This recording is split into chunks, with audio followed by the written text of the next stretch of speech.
Students, पाठ start करने से पहले आप सभी अपनी पाठ्य पुस्तक क्षितिज का पाठ वाक जो कि काव्य से है खोल लीजिए। हम स्टार्ट करते हैं। प्रथम वाक। रस्सी कच्चे धागे की खींच रही मैं नाव, जाने कब सुन मेरी पुकार, करें देव भव सागर पार।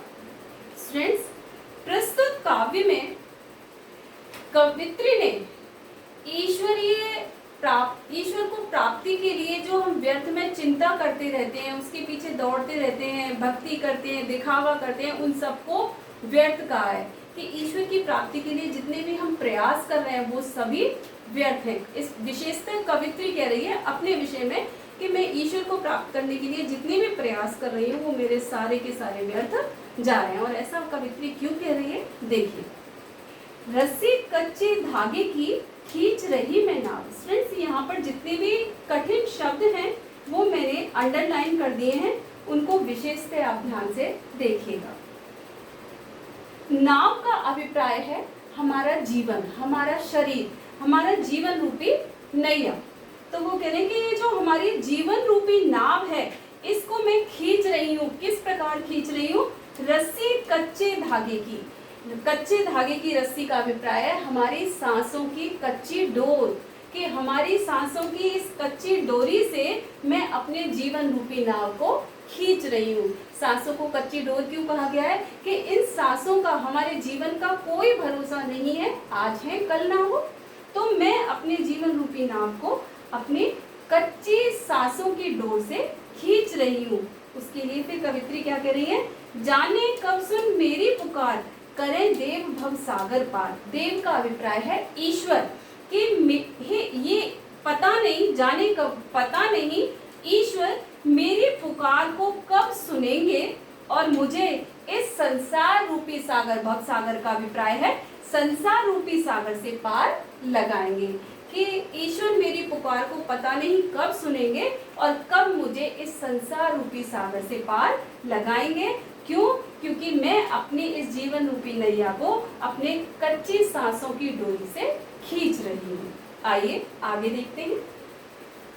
पानी टपके कच्चे सकोरे, व्यर्थ प्रयास हो रहे मेरे, जी में उठती रह रहे हूँ, घर जाने की चाह है घेरे। स्टूडेंट्स, आपने देखा होगा हम लोगों के घरों में प्राय मटके होते हैं। मटके मिट्टी के होते हैं लेकिन कुम्हार उनको आग में तपा देता है, तब कहीं जाकर उसमें जब हम पानी डालते हैं तो वो बहुत ही ठंडा हो जाता है ना, और उसमें से पानी रिसता भी नहीं है, यानी टपकता नहीं है।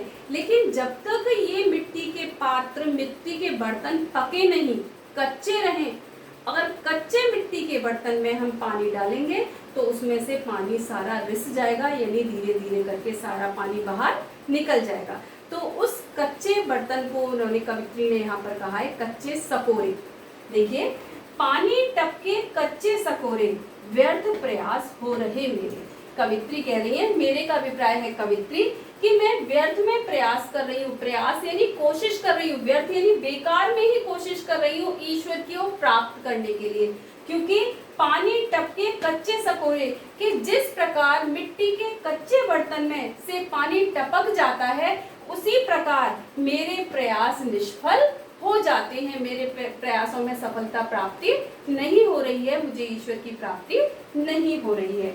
जी में उठती रह रहे हूँ, जी यानी मेरे दिल में उठती रह रहे हो, रह रहे यानी बार बार, रह कर एक हुक यानी पीड़ा, एक व्यथा मेरे जी में यानी मेरे दिल में उठती है। घर जाने की चाह घेरे। घर जाने, घर का अभिप्राय है ईश्वर की प्राप्ति, ईश्वर की शरण में जाने की चाह यानी इच्छा है, वो मुझे घेरे हुए है। कि जी में उठती रह रहे हूँ, घर जाने की चाह घेरे, कि मेरे दिल में बार बार रह कर एक पीड़ा उठती है, एक दर्द होता है कि मुझे ईश्वर की शरण में जाने की जो इच्छा है वो मुझे घेर लेती है, और उनको पता है कि वो उसमें सफल होने वाली नहीं है, क्योंकि वो जितने भी प्रयास कर रही है वो सारे व्यर्थ जा रहे हैं, बेकार में जा रहे हैं।